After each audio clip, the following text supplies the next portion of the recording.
uJesu masingathiwa nje sonke sithi uya exist, sonke sithi ukhona.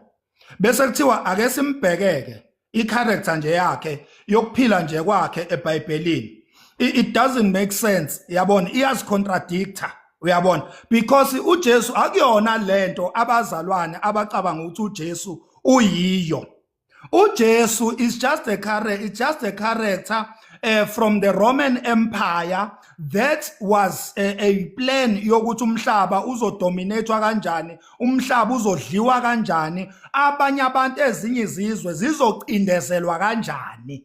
Kwasetshenziswa le character le eyayihlonishwa kakhulu laphana under Roman Empire, le eyabe seyibizwa nge-English kwathi uJesus, uyabona.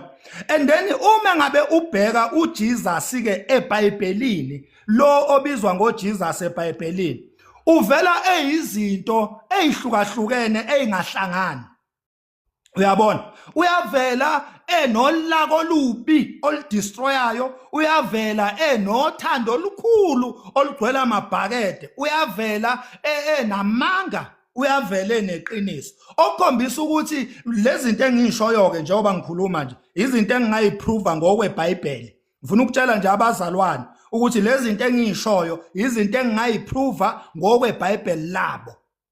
Ukuthi uJesu yindaba kuthiwe uyasithanda thina kodwa sibe sihlukumezeka sacindezelwa abelungu, ucathi somvuma kanjani ebevumela. Uyazi leyo nto leyo ithi ayisilidele kancane ukuthi sidonse sihlephule kancane lapha emlandweni, ngoba uma ukhuluma ngoJesu mhlawumbe ake simchaze lo Jesu esithi i-Roman character noma esithi i-Roman Empire's character ukuthi wayephila impiloni, wayewubani uJesu lo. Kwakuyesinye nje seyiphathimandla zalapha ya under umbuso wamaRoma lo ekuthiwa phecelezi i-Roman Empire. Wayeyisitabane, he was a gay, no angingasho he was a gay, angithi he was a homosexual, he was a homosexual. Babephila nje ngeyigqila, babetrader ngeyigqila, babephila ngalento ekuthiwa i-slave trade, uyabona.